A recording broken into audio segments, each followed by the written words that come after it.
I recently got the chance to sit down with YouTube creator Harry Gold. If you don't know Harry's channel, where have you been? Harry takes designs and breaks them down into their key components, restructurizing them to fix or maneuver their different aspects from movies, TVs, and other forms of entertainment.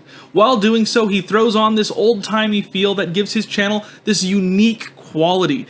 And so, along with discussing everything else under the sun, we started talking about what it takes to break into the YouTube space, and how to maintain that aesthetic and structure. So, without much further ado, let's hop into the video. Hi, I'm the Thesterninator, but my friends call me Stern. Welcome to the channel. While you're here, don't forget to drop down below, like, comment, subscribe, do all that fun stuff that makes me and YouTube happy, and let's get to Harry. So, I guess, like, you know, talking about YouTube and talking about, like, the people's backgrounds and everyone's personal garages, my first question is, so your channel had its first upload 4 years ago. My question is, like, is that when you got into YouTube? Was at that time? Or are you like me where you're like, I have 3 channels that I'm playing with and I'm not taking seriously, and now I'm going to do this one and take it seriously? So my channel on a technical level has existed for about 15 years. Like, I started the account ages ago, and I had a bunch of kind of like school projects and university projects and other assorted nonsense uploaded to it. Not really, like, basically for the purposes of being able to show it to people I know, right? Like, I never even had the thought that any of that could even go out to anyone else. I wasn't even thinking on that level. Now that's where the story, you know, if we were writing this as a Hollywood story, that's when, like you say, and that's when I did the thing that went super viral and got 10 billion views. But no, that's not what happened. It had a bunch of terrible quality nonsense on it, and then during the pandemic, I was furloughed from work, which meant, fortunately, I was not fired, but they were kind of, via government assistance, were able to just, like, temporarily tell everyone to go home and stay home for a while. And so I thought, hey, I've been toying with the idea of starting a YouTube channel. I've got free time on my hands. Let's do it. And so that's when I erased all the old nonsense off my channel, renamed it to The Harry Gold Show, and started on this new black and white adventure I've been on for the last 5 years. That's incredible. It's interesting. I never put the 2 and 2 together of, like, oh, 4 years ago was COVID, and that's kind of when the YouTube thing started. Because I don't know if it's your vibe that you put in your videos, or if it's just kind of the impact that you made within such a short period of time. It feels like you've always been here. I don't know if you've heard that or if you've gotten that from people before, but it feels like I recall, and in my head it feels like 5-6 years ago, 7, 8, 9. It feels like a long time ago. But I remember people mentioning to me, at least before, like, oh, have you seen Harry Gold? Do you watch Harry Gold stuff? And I, at the time, said, no, who is that? And I, like, looked into it, and I was like, oh, this is some pretty cool content, pretty interesting stuff. And I will confess to you, I didn't like, comment, and subscribe. I was like, very cool video, moved on. And then I had several other people bring up, like, before, like, oh, you know, you like design stuff. Have you looked at Harry Gold? And I was like, why does that name sound familiar? Oh, I've looked up this guy before. And that happened a couple times, and I was like, oh, interesting. And then the whole thing with, like, me doing my YouTube stuff, and we kind of got connected through that. I was like, I know this guy. I know this Harry Gold person. I've been watching from the shadows for so long. And then it was, you know, there was that connection made. Okay, yeah. So first of all, I do forgive you for not like, commenting and subscribing the first time, because you did come around eventually. I did. I mean, jokes aside, you know, no, that is one of those things that they say is, like, not nobody, but most people do not subscribe on the first video, right? People watch the first video of yours and they go, oh, that's all right. And it's when they see another one that they like and they come back for a second one, that's when people put together that, oh, you've done more than one thing that I've enjoyed, so Right. maybe the next thing you'll do, I will enjoy also. I should subscribe to this channel. Right. Yeah. It takes a little bit of that time, It and does. yeah. And as far as you know, I'm subscribed to you right now. I don't know for certain, but As yes, as that is my personal the Thesterninator headcanon. Is that he subscribes to my channel, has pours money into my non-existent Patreon, buys my OnlyFans, the whole thing. and now we're officially no longer able to make the video kid safe. There we go. Well, you didn't lay out any ground rules, so you said I was setting the tone here. I did. I said you're setting the tone, and you're like, I'm setting the tone. All right, let's jump in with OnlyFans. Like, so that I feel like that brings on further question. Like all this stuff going in, like you have such a very specific tone and aesthetic to your channel, and I don't think I'm giving you any news. I don't think I'm giving the audience any news that they don't already know. Like there's a very specific vibe to your channel. One that I actually put in my notes here. I put as a strategized cacophony of vintage stylization with modern audiences in mind. How would you, if someone was to say, I want to start a Harry Gold mood board or a Harry Gold design board, what would be their like search engine phrase? Like what how do you categorize your aesthetic, your vibe that you have? I mean, so aesthetically, the sort of specific thing I'm kind of gunning for is mid-century television, right? So it's the Harry Gold show, like the Lucy show, like the Dick Van Dyke show, like that was a real sort of trend at that point in time. Especially, you'd get a comedian who was well known, you'd put them in a sitcom, and you'd call the name of it the insert famous name here show to get people to want to tune in.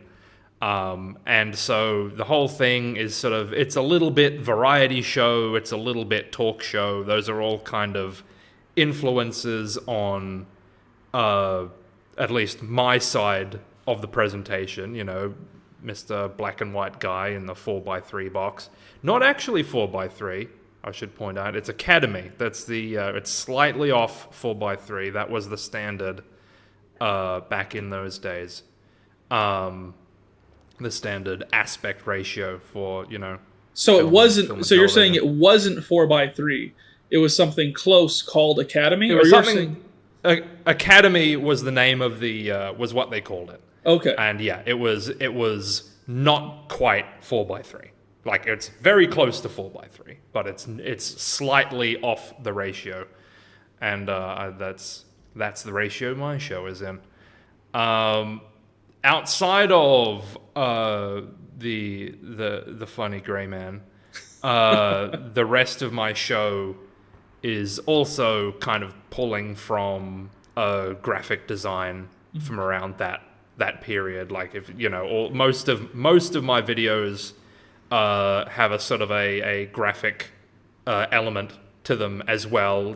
Like whenever I'm throwing pictures up on the screen, everything is on fields of color, and a lot of these kind of cut out images that look like photostats.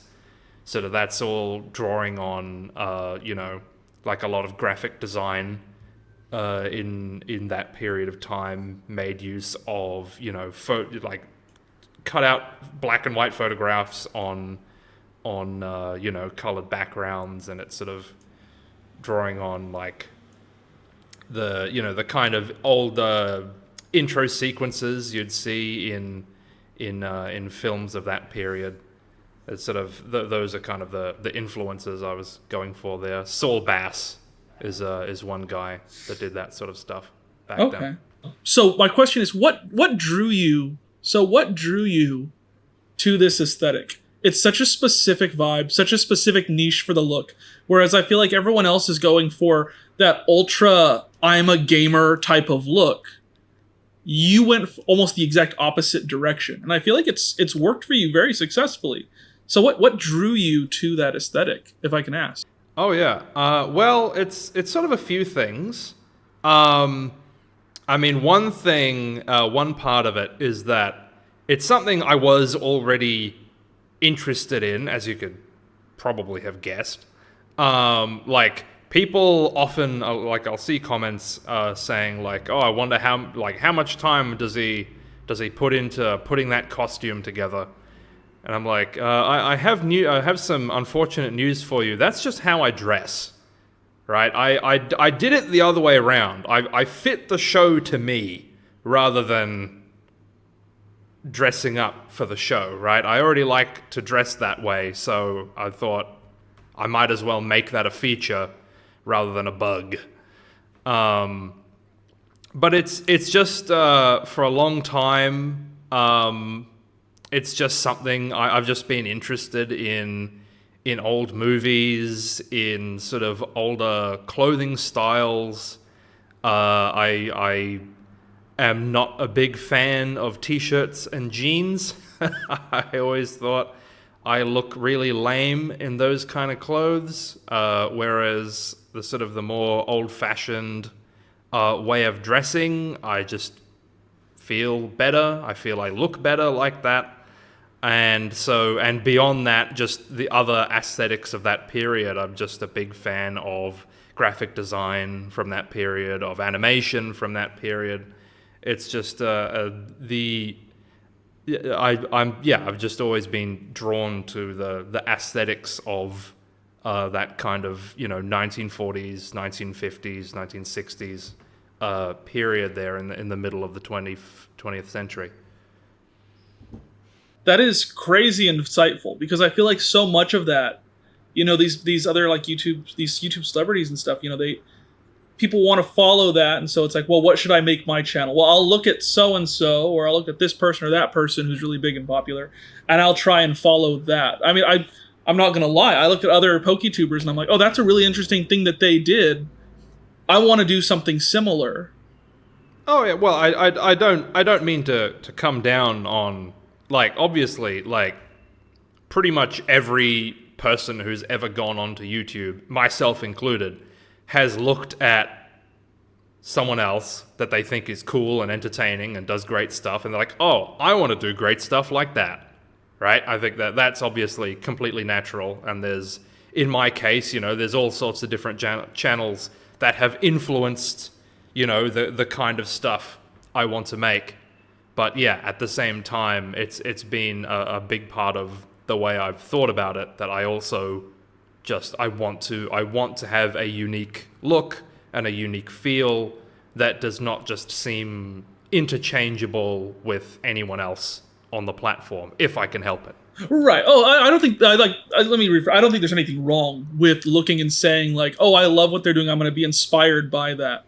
But the fact of you going in at the start and saying, "I see these other big celebrities. I see these other big creators, and I'm going to, wrong term, but close as I could, disregard it and do my own thing." I think that's crazy insightful because I mean I hope that I'm not bashing anyone who's listening or anything like that, but like I'll go on Reddit very often and I see so many people saying, "Hey, why am I not breaking into YouTube the way that I want?" And it's like, "Well, what are you doing?" "Well, I have a gaming channel that's focused on like neon lights and big dark backgrounds and XYZ, doing all these things," and saying, "Why am I not breaking out?" And it's like, well, because now what you've just described is one of 4 million. Yeah, if you're the guy, it's like, well, I'm YouTuber number 1,000,010, playing Minecraft in a gamer chair. If you're playing the same game as everyone else, you've got the same look as everyone. If there's nothing in your arrangement that sets you apart, then why would you be set apart, right? Well, why am I not making it big in the gaming world? Well, because all those guys you're looking up to still exist. and they're Yeah. still making that same audience. So why would someone leave that to go look at you? And I use gaming as an example just because I feel like it's an oversaturated market. There's still newcomers who blow the game away, but Of it's course. just such an oversaturated market that I feel like when I read that and I hear that, it's almost like, well, do you not see the thing here? You were influenced by these 10 huge creators, and now you're coming in almost with the idea of like, I'm going to replace them, but they're still there. You're not filling any empty boots. So the Yeah. concept Well, of that's what makes the sort of gaming space easy to pick on is just because, as you say, it is so oversaturated, and if you do the same thing that everyone else is doing, it is almost more easy to see because there are already so many people there doing these things. You're like, well, what are you doing to be different? Why should anyone choose your channel over anyone else if what you're doing is just replicating verbatim all the trends you have already seen out there on the internet? right, right. I 100% agree. It's an interesting conversation that I feel like could absolutely could go on forever. Of the idea of like, it's almost the how do you make it on YouTube? And it's like, well, here's the 5 steps, and now you have 1 million subscribers. That list doesn't exist. A lot of people will tell you it does, and they'll even put a price tag on it. But Yeah, it, but it it doesn't. it doesn't. I mean, there's a quote from that guy, Report of the Week, the food review guy. He's sort of the chap in the suit Yes. that does fast food reviews. Yes. I saw a quote from like some news article about him ages ago that he's like expecting to hit it big on YouTube is like walking out into the middle of a field and expecting to get hit by lightning. And I think there's sort of something to that, especially because, there are things you can do to increase your chance of getting struck by lightning. But it's still kind of a force of nature that you don't have a lot of control over. Right. Right. That actually leads into my next question perfectly, which was, what are things that you can do to increase your chances of getting struck by lightning? Now, I feel like we have a good pathway already in here. But I'm thinking like have a metal rod with you. Well, yeah, if you find a thunderstorm, if you bring some means of elevating yourself, right? You climb a pole, you climb a tree, maybe like if you have a cherry picker, right? If you have bring some metal on you, maybe carry an umbrella, that sort of thing. Cursing the gods doesn't hurt. That being said, I do appreciate the words. I think that it was that's very insightful. It's a very interesting way of looking at it because it's a question that does come up. And like you said, it's like getting struck by lightning. You hear all the time people saying like, "Hey, my channel is really small. I get 200 views. I had a video that suddenly got 5,000. Why is that?" And it's like, who knows? It's what did you do different? If you don't know, the audience doesn't know. People are just coming across the video.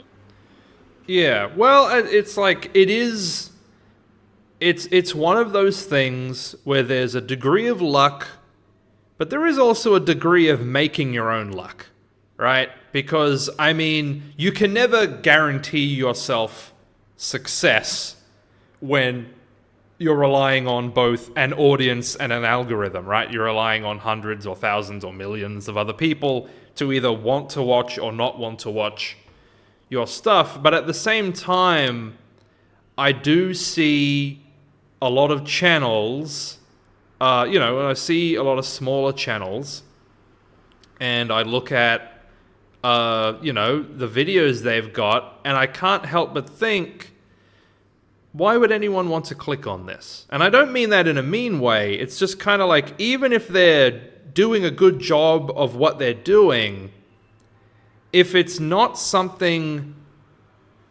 that makes people want to watch, then no one's going to watch it, right? like in the, in the sort of space we're in, like you are obviously more specifically in Pokemon, but more broadly, we're both in the art realm of what goes on YouTube. And, you'll see videos now and then that will just be like, I drew Naruto in the Genshin Impact art style. And you'll think, even if they've done a really good job of executing that concept, right? You're like, yep, that is definitely the Genshin Impact art style. That still looks like Naruto. You've completely aced it. There's a certain amount of like, but why though? Right? And so you kind of, if you have concepts that are a little bit, I'm trying to find the right way to put it because I don't want to seem harsh, I don't want to seem judgmental or anything, but it's just like if you have a concept that it's what you want to do, but it's not really what people are interested in watching, then you're going to struggle to find an audience, right? I'm to be clear, well, I just want to say, I'm not suggesting, throwing away what you want to do and just chasing the algorithm.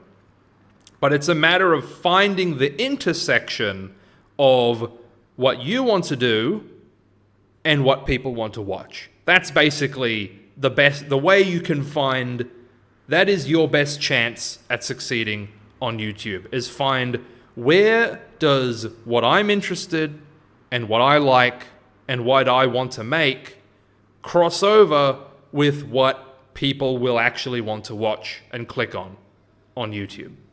Right. I think too, like at that point, you brought up that example of like, hey, I did this. It looks great. It came out awesome. But why would someone watch it? Like that's the point. Like you said, an intersection where you have to make the choice there. You have to decide like, why am I doing this? Am I doing this because I enjoy it and that's enough? Or am I doing it to draw in an audience? Because like you said, there's nothing wrong with doing it because you enjoy it. If your aim is purely to be a hobbyist, right? You're like, I'm just doing it because I like doing it. Then more power to you. There's nothing wrong with that, right? If that's what it's for, then great. But if you are doing it and then you're saying, well, how come I'm not blowing up on YouTube? Well, then I think you sort of have to look inwards at your content and say, well, is this actually something that could have ever blown up, right? Is this something that a significant audience would be interested to see? Absolutely. Like I know in my Discord I have a server. I have a video suggestion area, and I'm not going to use any examples that people have actually given because I don't want to make anyone feel bad about anything because sometimes they're good ideas. But I get a lot of stuff sometimes that's things like, hey, why don't you draw something that I'm interested in that I'll never make a video on. 70s smash hit the banana splits as Pokemon. Well, because only I would watch. Only me and you would watch that. Okay, like, I'd watch it. Yeah, I'd watch the banana splits as Pokemon, but I don't know if anyone else in the universe would click on it because, like, that's one of those things. But yeah, that is actually a good example because it's like the people who know the banana splits are my dad's age and don't give a care about Pokemon. Right. Meanwhile, all the people who are into Pokemon have never heard of the banana splits. Yeah. Right? It's not like a Venn diagram. It's two circles. Yeah. that is a Venn diagram that looks like the Hooters logo. So the way that like you're talking about art and the way that you talk about kind of your niche and what you've been researching and what you kind of go into with this stuff, it's so interesting to find that you were already so invested in the aesthetic. But my question here is, were you artistically trained? I don't like that phrase. Or like, were you classically trained in art and design? What's that background? Um, I don't. Yeah, I don't think I would describe myself as classically trained. Like I, I, I, I studied animation at university. I did a bachelor of animation, which did include some, uh, some of that kind of art knowledge, life drawing and all of those sorts of things in it. But I'd been, drawing for my whole life up to that point. I did also attend an art class for many years, but that was a pretty casual sort of thing, right? It wasn't rigorous. It didn't have assignments. Um, so yeah, I would describe myself as largely self-taught, um, rather than trained. And how about, so that was going to be my next question, where was with the animation, did you see any of that? Because you edit your own videos, right? I do, You're yes. fully in-house.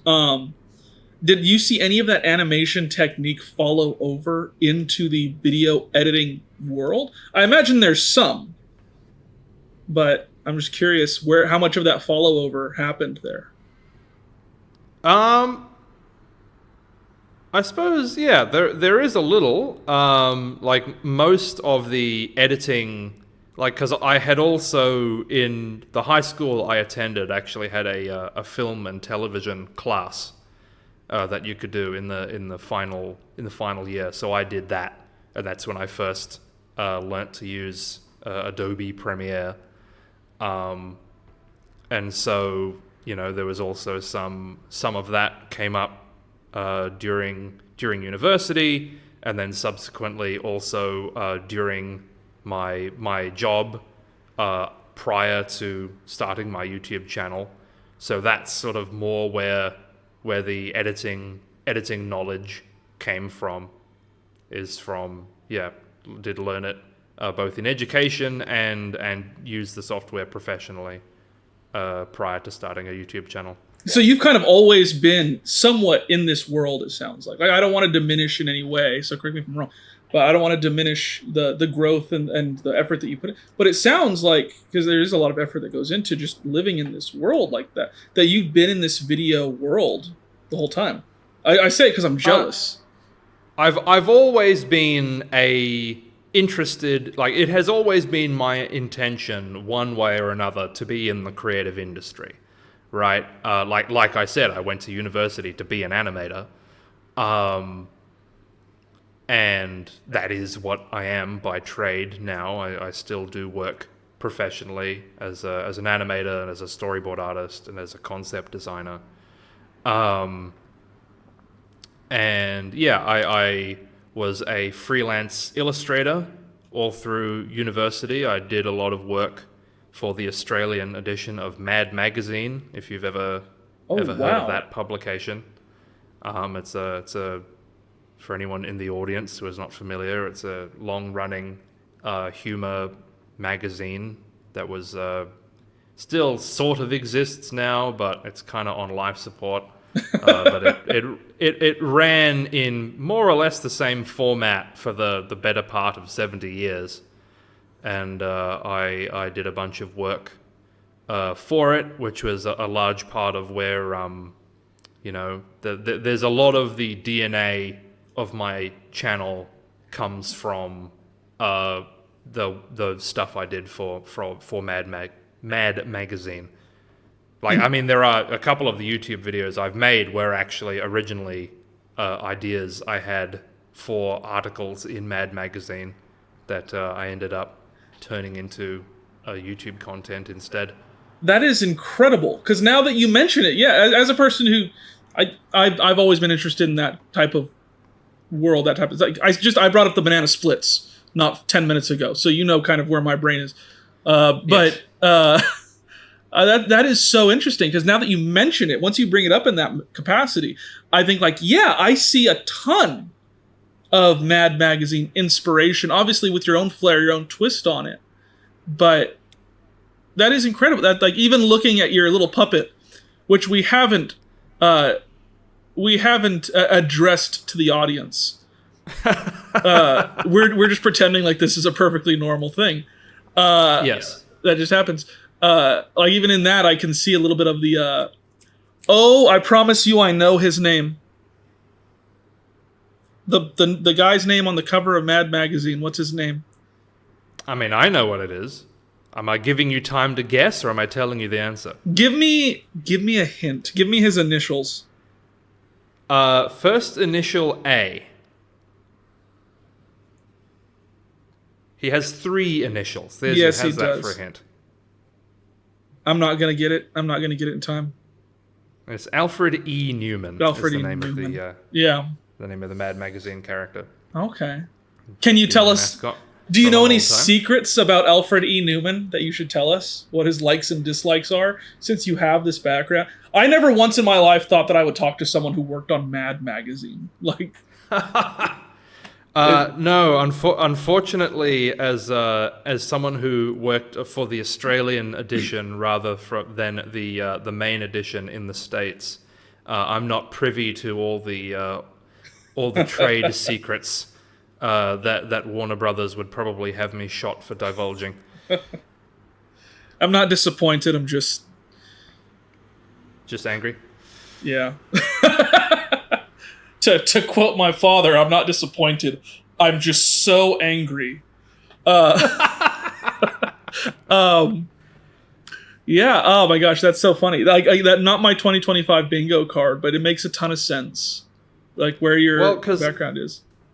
Well, it's just because a lot of the videos I do, like there's a very sort of stock format that they use in Mad Magazine, where they will have, the article will be the title sets up a concept.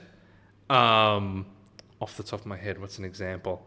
A classic segment that they did many editions of was they had like the snappy answers to stupid questions, for instance. That's a running feature. So it's like, that's the heading, right? That's the article. And then in that article is a bunch of examples. It'll have a picture and it'll have words and it'll have a snappy answer to a stupid question, right? And that sort of format is something that I do in a lot of my videos, right?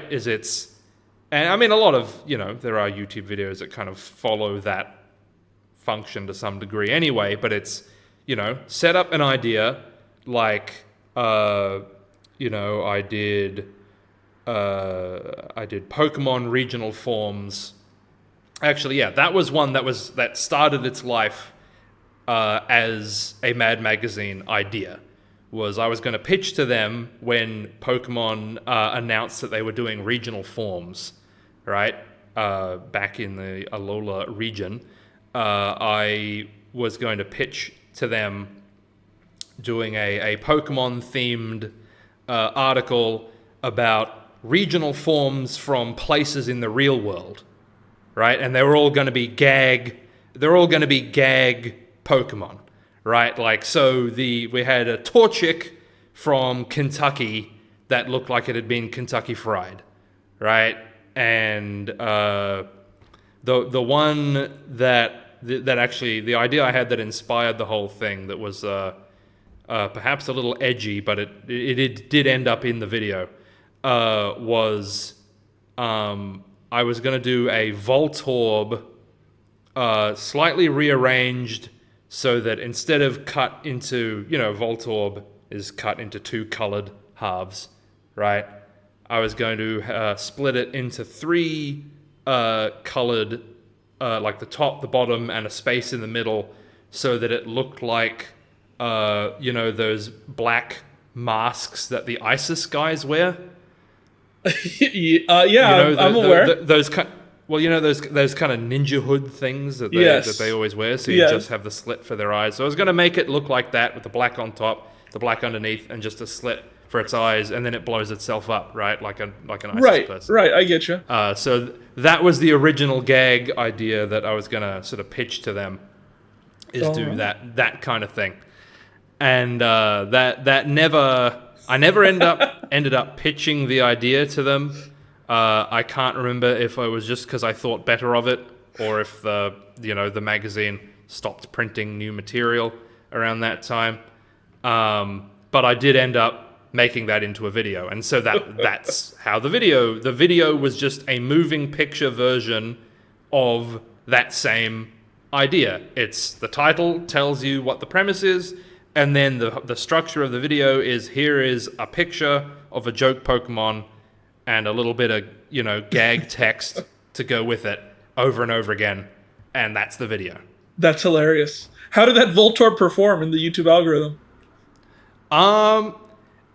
The video didn't really go anywhere at first, because I was still like that. I made that video before my channel had really seen any kind of traction. But it's kind of picked up some views over time, after all. So it didn't do too poorly. It's at least over 100,000 views at this point. Wow. Well, congrats. That brings me to my next question here, and this is my trap the YouTuber question. Is that sounds like fun. do you have? It's like asking, like, next question, who's your favorite kid? My favorite response to that is like, how do you pick a favorite kid? That's like picking a favorite hand. Do I have one that's a lot better at doing stuff than the other one? Sure, but I don't want to go without. The other one. That's funny. That's a good. That is a good. That's a good gag. So my question is this: do you have a favorite video of yours? Like, if you were to explain to someone, like, yeah, I'm a content creator, I make YouTube videos. Do you have one that you'd say, you should check out this one first? Well, see, that's two different questions. Which one should you check out first, and which one is your favorite video? Those are two very different concepts. Mm-hmm. It's a trap, but yeah. Give me both. What are your two here? Well, there was a time when my favorite video was the Pokemon one I just described to you, because I think it's, quite polished. I'm very happy with how both the art came out and how the dialogue came out. Now I find it much trickier to single out a favorite video. I kind of have found that I have enough at this point where I'm able to sort of hum and haw and be like, well, I like this about this one, but I like that about that one. Obviously, the one that has got me more than 1 million views is a bit of a top contender, because it got me more than 1 million views. That puts it pretty high on the favoritism list. Just raw numbers, they speak. That's the hand that does stuff better. Exactly. And actually, my most watched video is I've done a series of videos where I've taken these bizarrely terrible illustrations that America's 3 big animation networks, like Nickelodeon, Disney, and Cartoon Network, for a while there, they all insisted on doing this trend.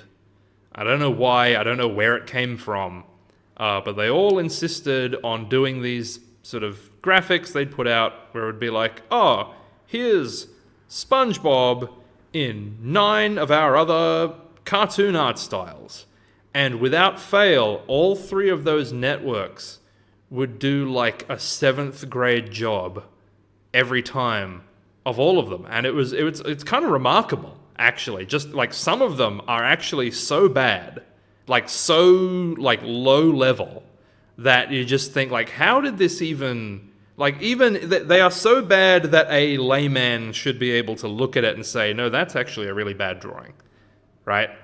Like, this is not just artists quibbling over small details. Like, some of them are genuinely, they do look like they were drawn by, the head of social marketing's, like, 11-year-old niece, right? So I don't know what they were thinking, but it gave me a good entry into content, and ended up being, so far, the most successful thing on my channel. Right, this series of videos, getting to redraw these illustrations, but doing them well. At least I'd like to think. And the second video in that particular series was and remains the most successful in that series and the most successful video on my channel. I'm also just quite happy with it from a video making perspective, because I kind of had to do this thing where I was it's two videos at the same time, right? It is, on the one hand, it is a video talking about how, hey, they did this drawing bad, I'm doing it good, here's how and why. And so there's that, right? And it's got the speed draw, and it's like, here's their bad Powerpuff Girl, and here's my good one. But then at the same time, I thought it would be worth everyone's while, if I was revisiting the subject, to just sort of do an overall explainer on how to do this task correctly. Like, what is the smart way and the best way to go about drawing character A in art style B, right? These are things that do not necessarily go together that well. So how do you reconcile the differences between them? How do you go about structuring this thing? How do you go about executing it? And so I kind of had to, both of those things take up the full length of a video. So the entire video had to be kind of weaving back and forth between the overall, here's how the whole process works, but here's what's going on with the specific thing, but then also that's how it connects to the whole process, but then that's how it connects back to the specific thing. Back and forth the whole time. And so that took a fair while to just make it make sense. But then, yeah, the final product ended up doing quite well, so I'm very happy with that. The one that jumps to my mind specifically when you talk about that series of videos is the Steven Universe one. I don't know if that's... Oh, really? The most recent one. That one's a bit controversial. Is it now? It is. Well, let's make this video controversial. Explain why. Did you have... I can. Was there something... I sort of interrupted you there. Was there something you were going to say, or do you want me to jump into how so? No, my plan was I'm going to bring up the Steven Universe one, because that's one that I saw recently. And I hope that Harry interrupts me and then goes into detail further on to the video. So everything was going perfectly according to plan until this most recent part here. Alrighty then. Well, let's get this thing back on track then. Well, the simple problem with it is the Steven Universe fans pointed out to me, and I don't entirely disagree, that some of the illustrations in that one perhaps A, look a little older than he ought to, and B, perhaps do not even look enough like Steven Universe in the first place. And the simple reason for this is twofold, and I do plan to go into all this in the next video, because one thing I like about having a video series like this is in each one I can respond to what people were saying in the comments in the last one, right? If I see a lot of people saying something in the comments, in the next one I can say, well, lots of people said this, and here's what I think about it, right? I like having that kind of back and forth dialogue with my audience. So the simple issue is that there's not much to Steven Universe, right? And the concept of this video, unlike the usual ones, are just saying, I'm drawing Lincoln Loud in the Teenage Mutant Ninja Turtles art style, right? Whereas this one was not just changing the art style, the nature of the illustration that I was responding to, they specifically were changing the era as well. What the illustration they made was, if Steven Universe had been in all of these different... If he had been a 1950s cartoon character, and a 1960s cartoon character, 1970s, 1980s. And so, but I did not think they did a particularly good job of it, because I was like, well, flip-flops didn't exist in the 1940s, right? That was not a thing. a t-shirt, like graphic tees did not exist then either, right? This is simply not what this character would look like in that year. And that I stand by. But the simple problem with Steven Universe is there's really not much to his design. Like, he's a very simple character. And if you say, well, because we're putting him in, say, the year 1940, well, that means we have to change his hairstyle, because nobody's hair looked like that then. He can't have the t-shirt, because nobody dressed like that then either. He can't have the jeans. He can't have the flip-flops. And he's got to have a different art style, because that's not what art styles looked like then either. That's the whole design. that is every design element that makes up Steven Universe stripped away, because there's nothing else to him. Like, there are not much else. I mean, he's got like the weird gemstone belly button thing, but like, you can't see that normally anyway. So yeah, so it's like other characters. If you change SpongeBob's costume and you change his art style, he's still a yellow square sponge, right? That's kind of a giveaway of who you're dealing with, right? Whereas if you change all of those things about Steven Universe, you've kind of just got a guy. Like, graphically speaking, you've just got some guy. And so I think that became a bit of a problem in these art styles, where by changing the clothes and changing all of these other features, there perhaps was just not enough Steven Universe left. And I think that was a bit of a conceptual issue, which allows me to pass the buck, at least some degree, to Cartoon Network and say it's their fault, because it was their stupid idea. But I did agree to make a video about it, so, I can't really totally dodge the blame on this one. The other issue is simply that a lot of these older art styles, especially the older you get, they're all really jowly. I don't know if you've ever noticed. They're kind of like, a lot of these older art styles, they have like really pronounced cheeks and really pronounced laugh lines and things like that on the faces that just kind of make, like, and they do that even on like kids' character designs, and it just kind of makes characters look older. So combining the fact that, you put a character in more old-fashioned clothes and you put like laugh lines on them, and yeah, they're going to look older, right? That just kind of is what is going to read, the way it's going to read to a modern audience.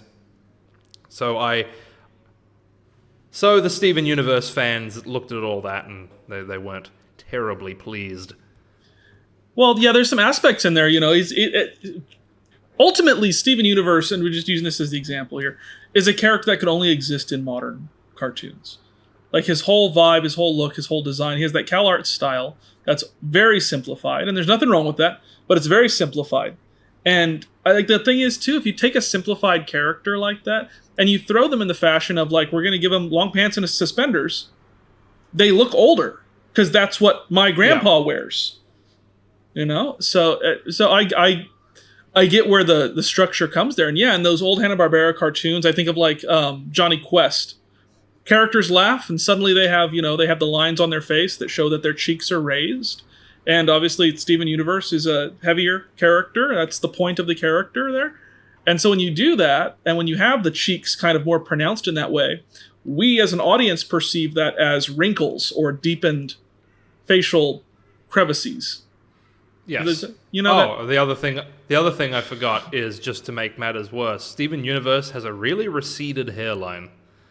I feel like his design is like, the curve of the way he's drawn is, like, you got if you can picture Steven Universe, a curve like going from the base of his head, you have one curve for the cheek, and then the curve that goes into his forehead just keeps going. Right, like it connects back to the ear, right? Which if you replicate that, it just makes it look like a guy whose hair is receding. So once again, compare that, add that to old-fashioned clothes and laugh lines and all of these other things, and you've got a middle-aged man. And that's what everyone was saying. It's like, why is he? I got like 100 different people saying, why does he look like a middle-aged used car salesman? And so I do plan to revisit this next time I tackle the subject. I do want to have another go and see if I can actually take this feedback into account and find a way to make it work. Because I don't want to let this stupid drawing that Cartoon Network has done beat me. Right? I'm like, no, I'm not taking this lying down. Right? I'm going to make this thing work. Right. Well, I mean, the comparative was Billy from Billy and Mandy with Steven Universe's hair. And I guess people were like, I'm good with this, but I will complain about what Harry made. Well, yeah, some more charitable people were like, yes, well, the original sucks, but the new ones have problems too. And I think that's fair enough. Fair, yeah. I mean, when you're redesigning a character in that way, like, someone's going to have an issue. Steven Universe is such a beloved character, and the design for the character is simple and good, that any form of redesigning the character, I think people are going to have issue with. I'm a fan of the show. I'd have issue with it. But when that's the entire premise and concept and the conceit that you're going into on the project, then you have to understand, this is going to happen. Like, no one's going to be happy if you're like, I went in to redesign Steven Universe for this video and realized it's a perfect character, so I'm not doing the video. Don't forget to like, comment, subscribe. See you guys next time. Like, no one's going to be happy with that. Well, that is, I mean, and that's something I talk about in these videos a lot, because these illustrations that I'm working with are not only not that well executed, they are clearly all very rushed, they're not that well thought out. And so that's a common problem, is they're putting together ideas that don't mesh. Right? I mean, like, the very first one, they had, like, SpongeBob in the Doug art style. Right? Have you seen the cartoon Doug? Yes. Oh, yes. And if you recall, that show has a fully human cast. Right? There's no one in that world that is, like, an anthropomorphic rectangle.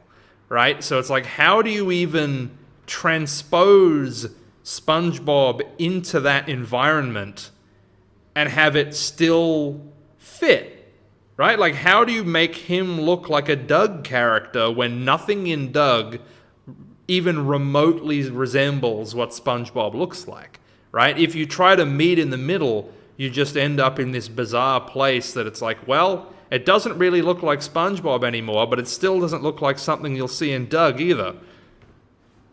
Oh, and I feel like that's kind of where you and I's channels and concepts kind of coincide and meet in that Venn diagram.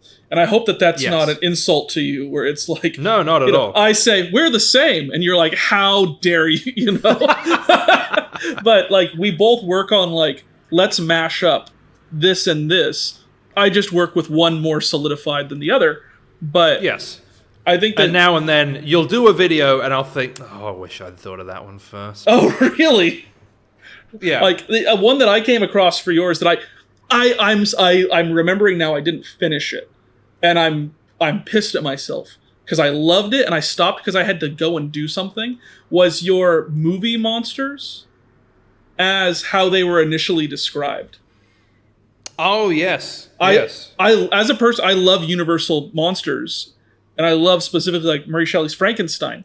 So watching that video, I was like, this is phenomenal. I think that was one of the first videos that I, like, watched of yours that I was like, I'm going to watch this, not because Harry's a friend, not because I like Harry, because I do like Harry, but I'm going to watch it because if I just came across this, this would earn, at least for me, this would earn a subscription.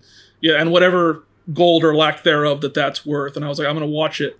And I loved it. I really appreciate that. That is a video that did not perform that well. Really?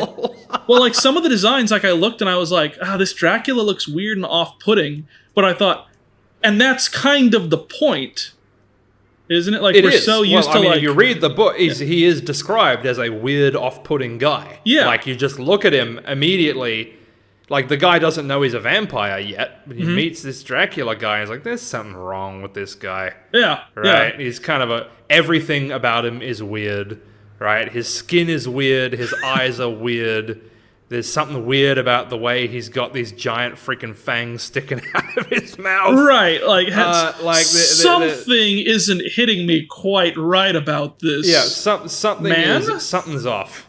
Something's off with this guy. But it was interesting to see and like prove myself wrong in watching it. Of like, this doesn't look how I picture vampires. You know, his skin isn't glittery, first off, and that was upsetting to me. But you know, we're so indoctrined. And I think that's where your channel really shines, at least for me, in like a design aspect. Is we're so indoctrined to things should look this way because I live in 2025. And then your stuff brings back in like hey, here's the initial concept, here's the ideas, here's the thought process that goes into these things. And it reintroduces that science and that math to the audience. And like for me, again, watching it, I was like, that vampire's wrong. And then I listened to the words coming out of your mouth and I'm like, that vampire is right, every other one is wrong. Well, I mean, that's what drew me to the idea in the first place. Because, you know, it's something it's something people always talk about whenever any movie adaptation comes out of anything. They're like, well, they completely changed the way this character looked, and they completely changed that around, and et cetera, et cetera. And it's something that I just sort of specifically noticed was that no one had ever really done a movie where Dracula looks the way, at least that I've seen, that where Dracula looks just the way he is described in the book, and where Frankenstein's monster looks the way it is described in the book. And don't get me wrong, like I am a big fan of the designs they created for like those sort of classic Universal horror films, which have so informed the way people think of those two characters, right?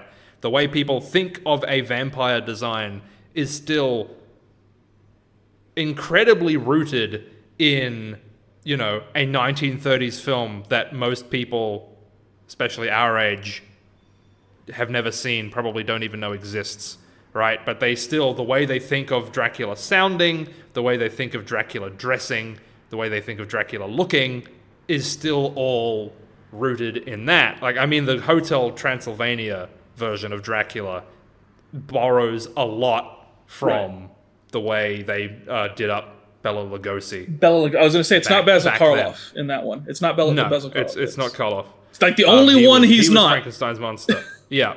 Well, I'm pretty sure, because they made about 1 million of those movies, I'm pretty sure they all played all of those characters. Like, I'm pretty sure Bela Lugosi has been a Frankenstein's monster and a Dracula and everyone else. And Boris Karloff, I think, has done the same thing. My final question to you, which I feel like it's attached to this, with the whole idea of like making content, making a movie, making a remake of a book or what have you, and being like, well, I'm just gonna go whole hog into it, is, you know, if you could tell someone, if you could talk to people and say like, hey, someone comes up and says, I want to get into YouTube content creation, I want to start this, what advice, other than don't, what advice would you have for that person? What would you go in telling them? I mean, not to be repetitive, but I kind of think where we landed before is sort of the thing I would say is find the intersection of what you love, what you enjoy doing, and what other people will love to watch, right? And then, because that is the way magic happens, right? That is how, if you are passionate about what you do, that is how the best content is made, right? And if you can pour that passion into making something that will reach people and that people will enjoy, then everybody wins. Yeah, I think that's a great way of putting it. And I know it's something that we spoke about before, but I feel like it is one of those things that's like, you kind of got to reiterate. I was interviewed on a podcast once, and they said, you know, what the same type of question, what can you tell someone? And I said, everything you read on the internet is true.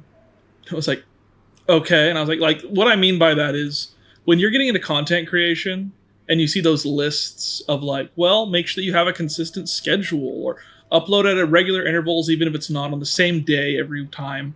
Do this, and I feel like a lot of like find your niche, fit into it, find what that intersection is as you're putting it. I feel like so many people look at that and say, yeah, but that's too hard, so I'll just upload whenever. Like, I'll upload a video game of me and my friends, and it's like, well, why didn't that take off? It's like, well, because you didn't listen to any of the tips and tricks and hints and things that people are giving you.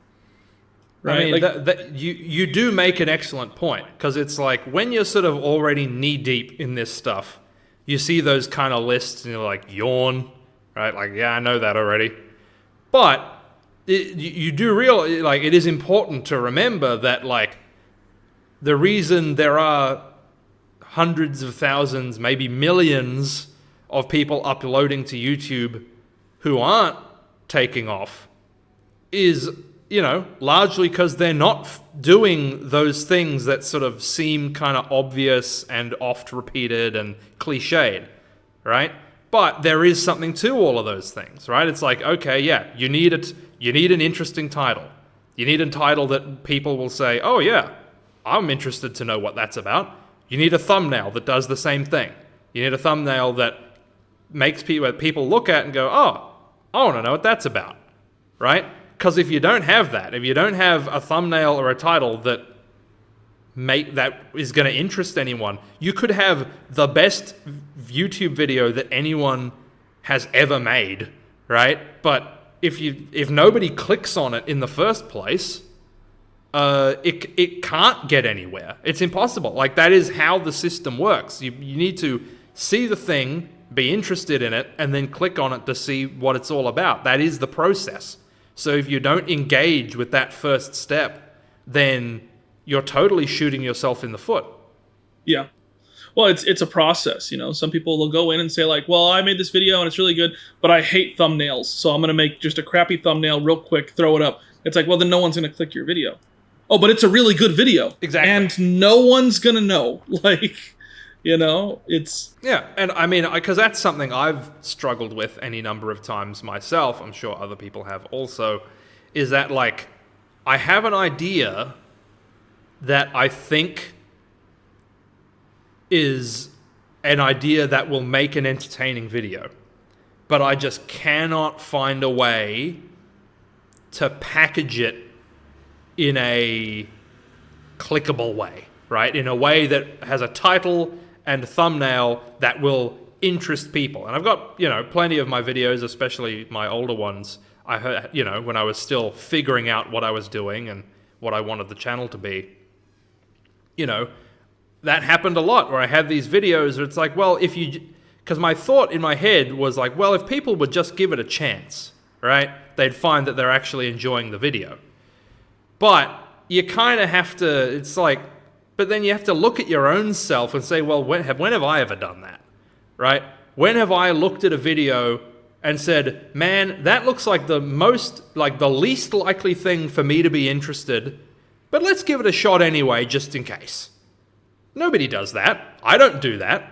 Nobody does that, right? So you have to, just have to take that into account. Even if, like, obviously, it is unfortunate that there is no magical way to just convey to people that, hey, forget the title, forget the thumbnail, you will like this, I guarantee it.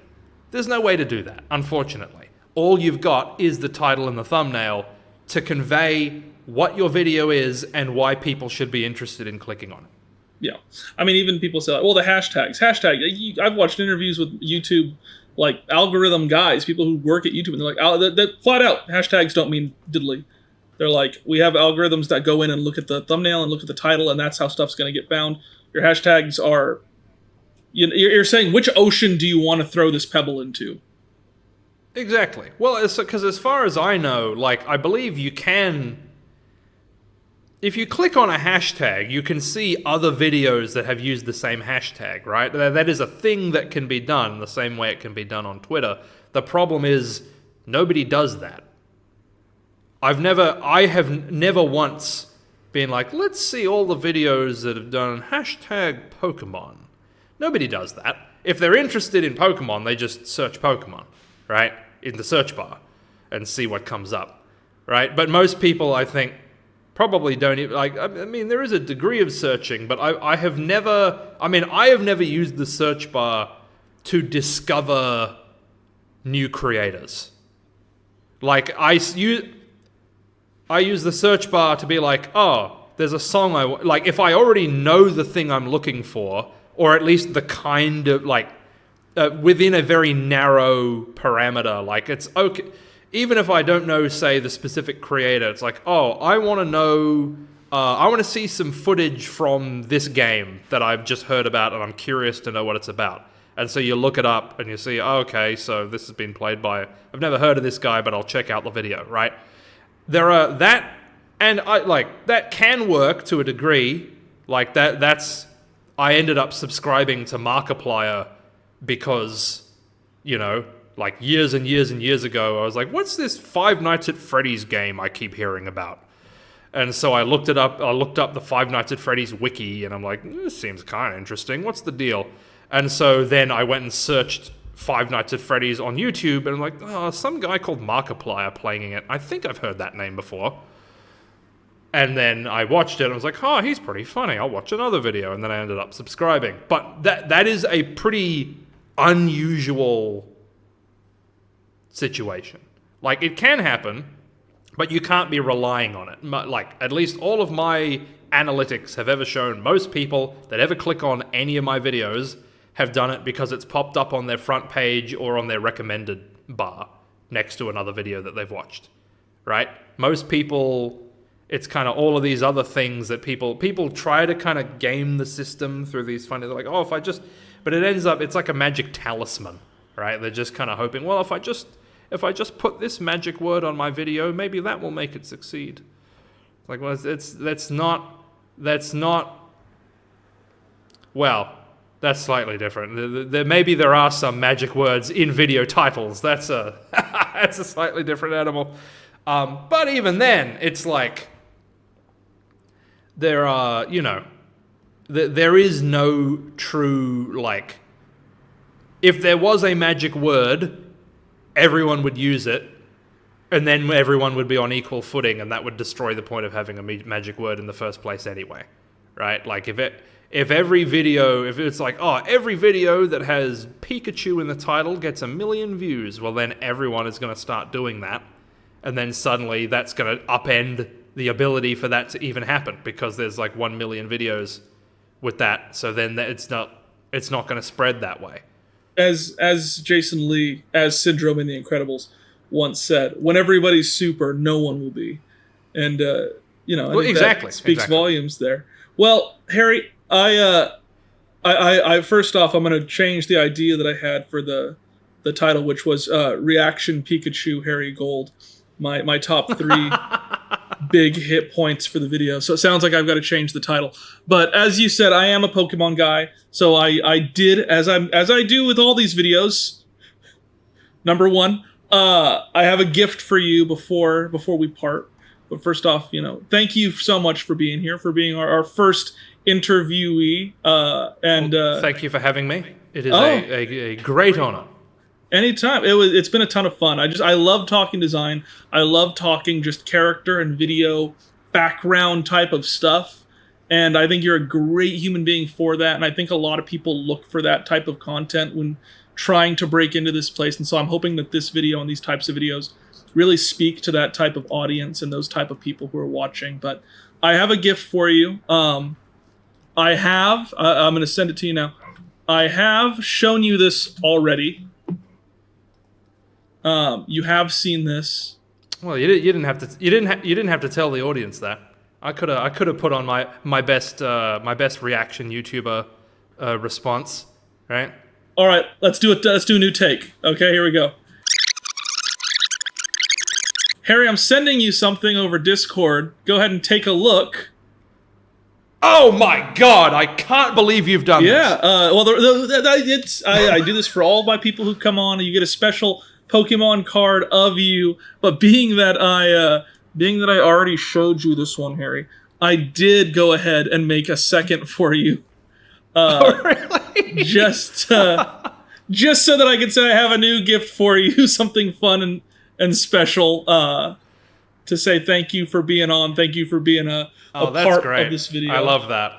That's so funny. I look so nefarious in these. I took love everything. how, like, Go ahead. no, sorry, you continue. I took everything that I know about you and your personality and said, okay, nefarious. on my word board in big letters.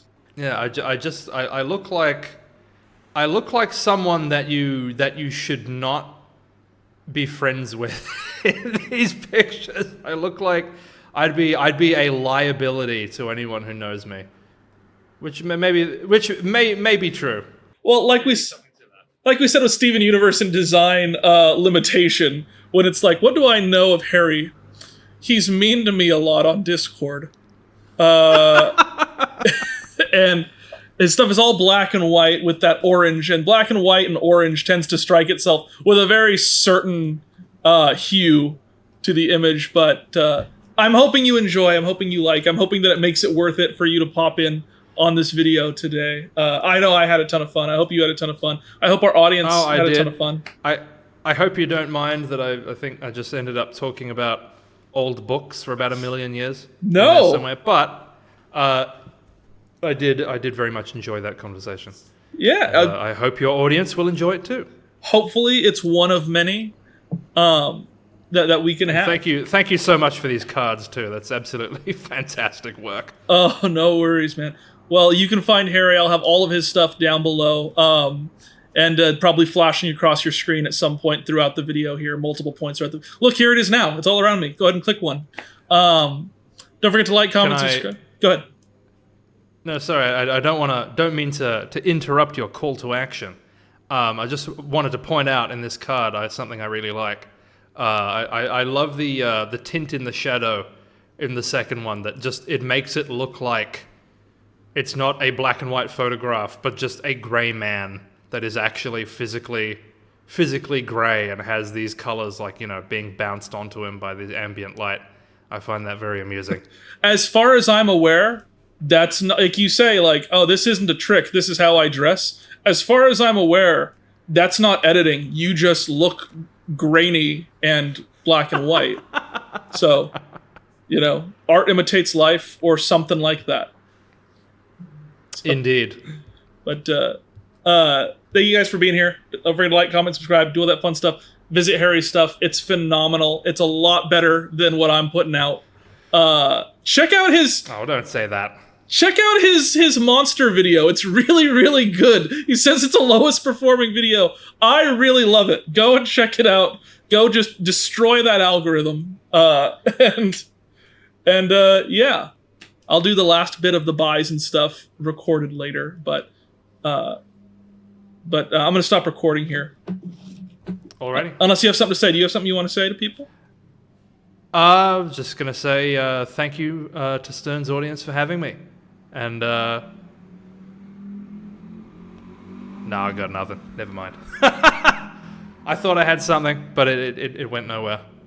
Alas.